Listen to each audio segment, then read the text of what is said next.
I worked in the underground archives of the Vatican and know the truth about what they're hiding. Below the buried ruins of the Vatican necropolis, there's an intricate hive system of tunnels and bunkers that were constructed for archiving purposes and shelter in the likelihood of nuclear war.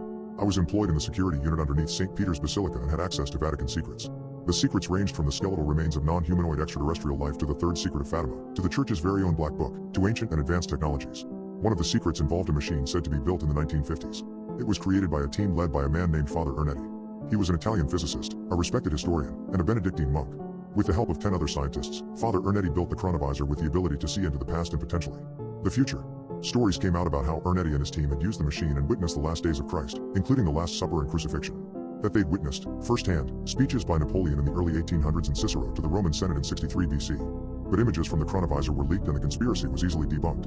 What people don't know is that the chronovisor was a fabrication planted by the Vatican and spread to the public to misdirect attention away from any potential real leaks in the future of what they'd built. And the church's plan worked perfectly, as did the real invention. It was called the Tiresias device and could receive audio recordings of the future.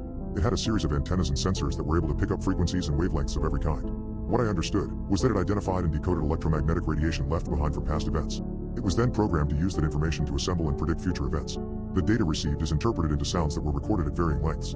Similar to tuning a radio, you could twist a special knob that would focus the antennae into better clarity, or even to the device's version of other stations, which some scientists claimed were different dimensions.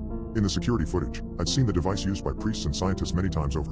I learned how to turn it on, charge it up, and pinpoint the targeted location. In all my years working there, I managed to sneak into the Tiresias room and use the device 3 times. And each time, I went 30 years further into the future. But at the same location, which was Warsaw, where I was born. All 3 recordings I heard were different, and they were the types of futures only conceivable in nightmares. The first recording was just over 3 minutes in length. It started slow, then came into clarity. It was early morning. I could hear cars, buses, horns, factories, people. It was downtown Warsaw during the morning rush hour.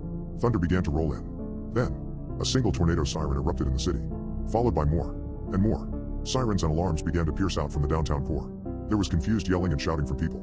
In the distance, the deep hum and heavy rumble of gargantuan machines began to approach. A horrifying mechanical horn blared out.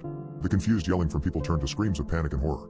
Explosions and gunfire were erupting from what sounded like fighter jets and aircrafts tearing across the sky towards the machines. A battle had commenced. It was chaotic, at least on the human side. Our attacks were uncoordinated and sporadic, and they weren't stopping the machines. The sounds of the machines approaching continued. 4-legged, one after the other. Bump, bump, bump, bump. Never breaking pace. Never slowing. Never backward. Not fast, but unstoppable. The battle against them raged as the machines got to the city. An impossibly loud sonic boom erupted.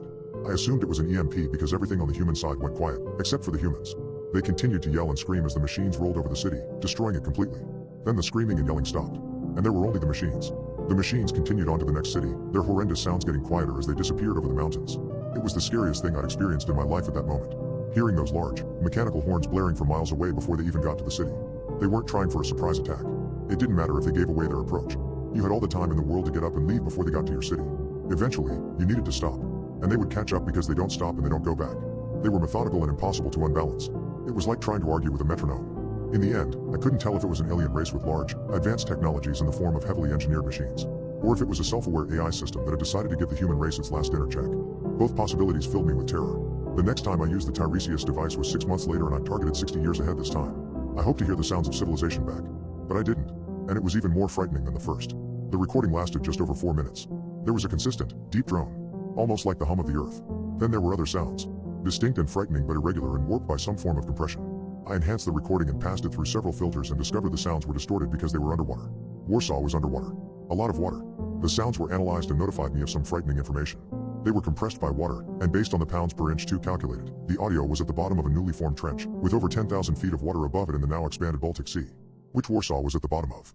The strange sounds amidst the water were projected out in waves of awful, guttural pulses from what was calculated to be massive, obscene creatures. Some new forms of aquatic organisms. After the audio had been cleaned, what I heard was the nightmarish version of a humpback or great blue's beautiful melodic tones. Amidst the loud and frightening pulses were a myriad of high-pitched whistles. It sounded like the creatures were screaming at each other. The sounds got closer and erupted in all-out violence. There was thrashing and whistling and shrieking, all from disturbing versions of powerful underwater larynxes, vocal cords, and air sacs. Then it got quiet, and the stillness of the ocean depths resumed. The recording ended. It was a full year before I brought myself back to the Tiresias device for a third listen. I inputted the details for 90 years ahead and hoped for a better future this time. What I got was something worse. This recording was over 5 minutes long and had a perfect connection to the time and place I'd targeted. But there was nothing to hear. No drone. No static. No atmosphere of any kind. None of the haunting crackling of the planet's magnetic field. There was nothing to clean up or run through filters. No pops or clicks to decipher. Though I did all of that anyway. But received nothing back. The recording carried something more frightening than the bottom of the ocean. It carried the empty sound of space. The vast, dark areas between stars and planets are filled with nothing. My filters couldn't detect the hum of stars or planets nearby. It appeared there was nothing at all. Everything was gone. It was a terrifying thought that there was a point in not only our future but likely the entire universe where it would all end. There would be nothing. Not a void or an abyss. Just nothing.